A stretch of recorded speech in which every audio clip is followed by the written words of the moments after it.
You want me to start from the Start start? from the beginning. Born and brought up. Throws the biggest Diwali parties in Bangalore by a mile. 2,000 people. At least invited. I don't know if we finally show up.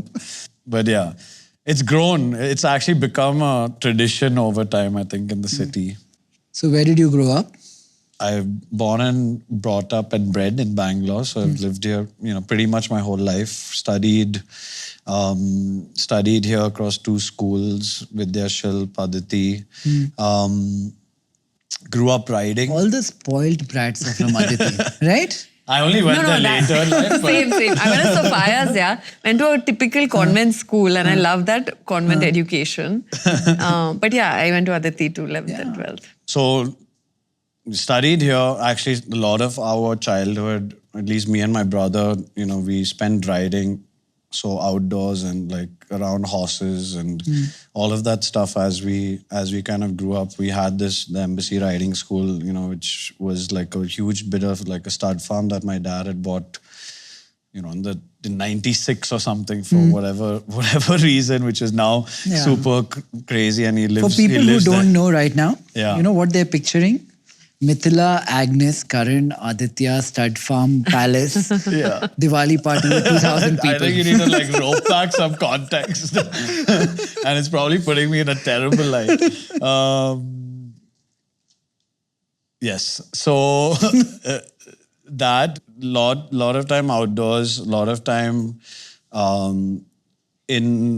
in like army situations and like, being in that circle, because that was really the people you would compete with, really in like equestrian riding at that time.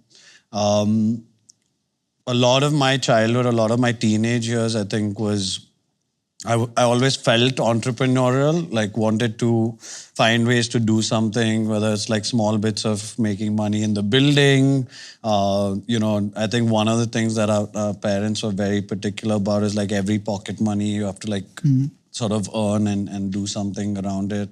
In my teenage years, it's probably, like we spent a lot of time I at least in 10th grade, like throwing these parties for our school, for our class and things like that.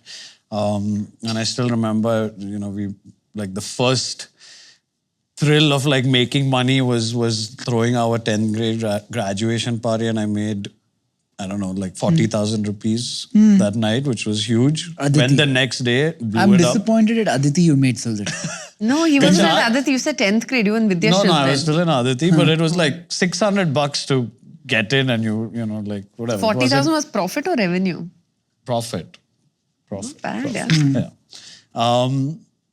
And then went to the UK to study at the University of Kent. Just studied business administration. And I think during my last year of college itself, I was kind of done with education and like, going to school.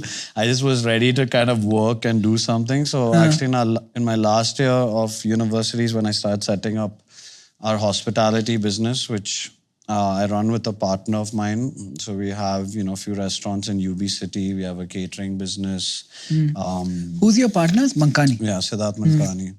And now it's small. It's been like 10 years since we started it, and it just continues to operate. So did that for like 2.5 years. Then Full time. And then I decided that I want to come and like join the family business. I wanted to learn what was happening. The business also was growing, quite fast at that point in time. And so I actually spent 2 years post that, what we call, at least between the three of us, the shadow working. So I had a notebook. I used to just sit in every single meeting that my dad was in, travel, take notes at the end of the day, ask him, questions. Why did you do this? Why did you say this? Why are we doing this when you told me that this is X, Y, and Z? And there I got a huge amount of exposure, from buying land, dealing with villagers, and like going through that experience to dealing with someone like Jonathan Gray, Blackstone, private equity. And so a completely wide spectrum of rooms that, I got to be in.